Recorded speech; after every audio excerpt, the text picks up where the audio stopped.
രാജ്യാന്തര നഴ്സസ് ദിനമാണ്. ആധുനിക നഴ്സിംഗിന്റെ സ്ഥാപകയായ ഫ്ലോറൻസ് നൈറ്റിംഗേലിന്റെ ജന്മദിനമാണ് നഴ്സസ് ദിനമായി ആചരിക്കുന്നത്. ലോകമെമ്പാടുമുള്ള നഴ്സുമാരുടെ സേവനങ്ങളെയും അനുകമ്പയെയും ഈ ദിവസം ഓർമ്മിപ്പിക്കുകയും ആദരിക്കുകയും ചെയ്യും. ഏതൊരു രാജ്യത്തിന്റെയും ആരോഗ്യമേഖലയുടെ അഭിമാനമാണ് അവിടുത്തെ നഴ്സുമാർ. കേരളത്തിന് ഈ ദിനം ഏറെ പ്രധാനപ്പെട്ടത്. ലോകമെമ്പാടുമുള്ള ആരോഗ്യമേഖലയിൽ തങ്ങളുടേതായ വ്യക്തിമുദ്ര പതിപ്പിച്ചവരാണ് കേരളത്തിലെ നഴ്സിംഗ് സമൂഹം. അർപ്പണബോധവും കഠിനാധ്വാനവും സഹാനുഭൂതിയും കൈമുതലാക്കിയ മലയാളി നഴ്സുമാർ കേരളത്തിന്റെ ആരോഗ്യരംഗത്തും വിദേശ രാജ്യങ്ങളിലും ഒരുപോലെ പ്രശംസിക്കപ്പെടുന്നു.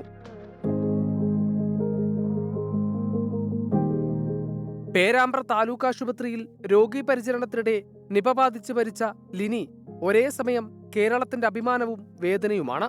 കോവിഡ് മഹാമാരിയുടെ കാലത്ത് സ്വന്തം ജീവൻ പോലും പണയം വെച്ചുകൊണ്ട് കരുതലോടെയും കാരുണ്യത്തോടെയും പ്രവർത്തിച്ചവരാണ് നമ്മുടെ നഴ്സുമാർ.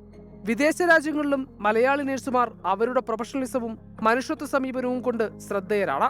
പല വികസിത രാജ്യങ്ങളിലെയും ആരോഗ്യമേഖലയുടെ വളർച്ചയിൽ കേരളത്തിലെ നഴ്സിംഗ് സമൂഹത്തിന് വലിയ പങ്കുണ്ട്. എങ്കിലും കേരളത്തിലെ നഴ്സിംഗ് സമൂഹം നിരവധി വെല്ലുവിളികൾ നേരിടുന്നു. വർദ്ധിച്ച ജോലിഭാരം, കുറഞ്ഞ വേതനം, സുരക്ഷിതമല്ലാത്ത തൊഴിൽ സാഹചര്യങ്ങൾ എന്നിവ അവരെ അലട്ടുന്നു.